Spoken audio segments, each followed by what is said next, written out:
Hello, my friends. Welcome to Poetry in My Bedroom.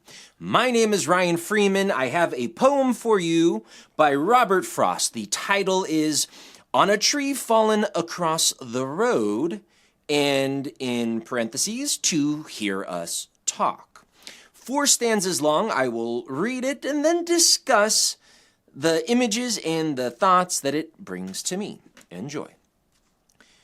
The tree the tempest with a crash of wood throws down in front of us is not to bar our passage to our journey's end for good, but just to ask us who we think we are.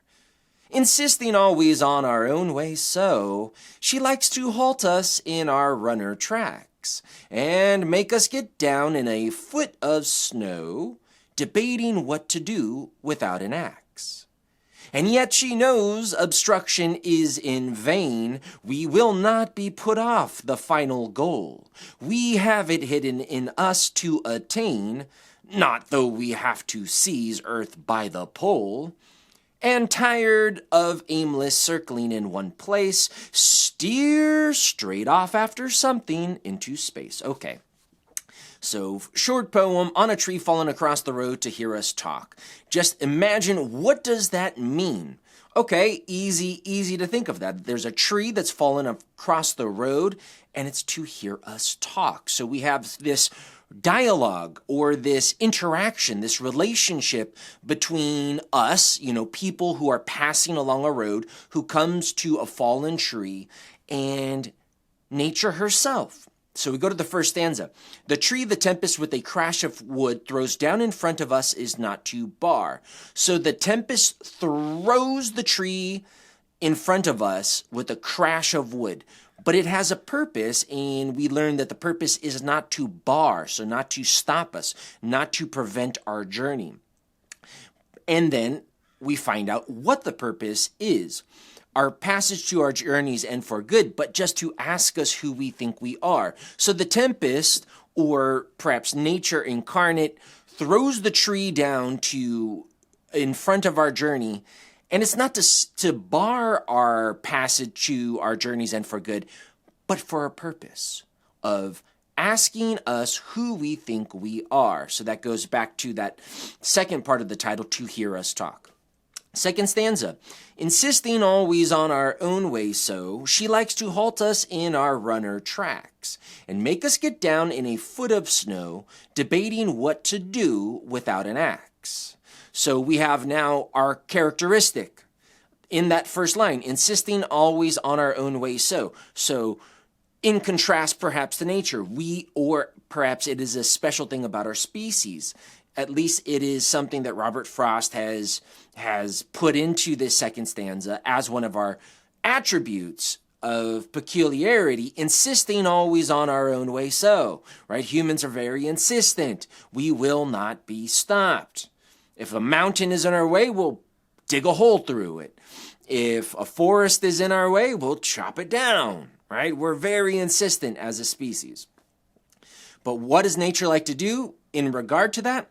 She likes to halt us in our runner tracks. So she likes to present obstacles and make us get down in a foot of snow, debating what to do without an axe. So the tree falling across the road, the snow, these are obstacles. And what are you going to do without your technology, without your axe? You're going to have to debate how to handle the situation. Third stanza, and yet she knows obstruction is in vain. We will not be put off the final goal. We have it hidden in us to attain, not though we have to seize earth by the pole. So no matter what disaster, no matter what obstacle that nature puts in our way, in our passage, in our insistent will to have our own way, she knows that ultimately her obstruction is in vain. We will not be put off the final goal. We have it hidden in us to attain, not though we have to seize earth by the pole. So now, what is the final goal? Do humans have a final goal? Is the goal just sort of, circular, eat to have children, then to die, to eat to have children, then to die? Or is there an actual goal that we have? And nature cannot obstruct it. We will not be put off. We have hidden in us to attain this final goal. What is it? That will be introduced in the next stanza. And tired of aimless circling in one place, steer straight off after something into space. So our final goal is to steer straight off into space after we've tired from aimlessly circling in one place. Perhaps the Earth would be that place. And after we're done aimlessly circling, are we aimlessly circling? Are we just driving around? Oh, wow, what's that? You know, there's a new store. Oh, wow, look at that. I mean, it's sort of deprecating to call it aimless, because it's our lives that we spend down here on Earth, Mr. Robert Frost. But perhaps it could be looked at that way by nature herself, which is perhaps puzzled by our behavior. But I don't know, because we're part of nature. So now we're getting into sort of philosophy of man versus nature. Man is part of nature, but that's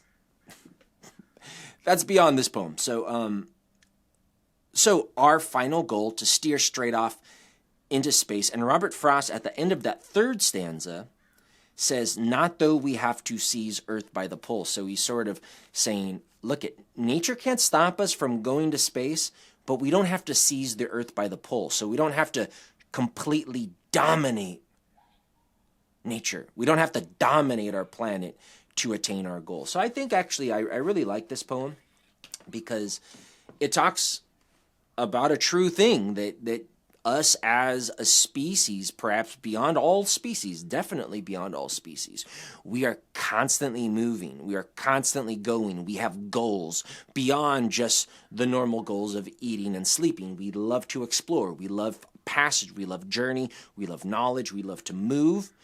And every aeon of our species' histories, we continue to have more of this world explored, more of this world uncovered, and eventually we probably will. I mean, we have already gone into space, and we might, as a species, carry that exploration further and further into space. So I think it's true, and I think the thing I really like about this poem is this sort of nature asking us, who are we?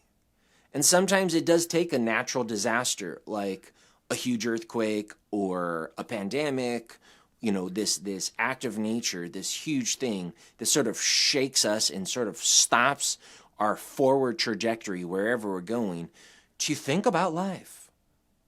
Who are we? Why are we running around so fast? Where am I trying to go? Maybe I don't need to go so fast, I mean, whether or not that your answer is yes or no to any of these questions, it is good to reflect on your life and your place in nature. And the other thing I really like about this poem is Robert Frost at the very end of that third stanza, not though we have to seize the earth by the pole. In order to obtain our goal, we don't have to seize the earth by the pole. You seize a bull by the horns to control it, to dominate it. And we don't need to seize the earth by the poles, North Pole, South Pole, and hold this globe and wrestle it. I think we can explore and continue what we do best as a species, exploring and learning new things without dominating, without utterly controlling nature, but being a part of it. We don't have to hurt it. So I don't know if any of that made sense. It's a short poem, On a Tree Fallen Across the Road to Hear Us Talk by Robert Frost. My name is Ryan. Thank you for listening. Put your comments down below. Please click like, share, and subscribe. I will see you next time. Bye-bye.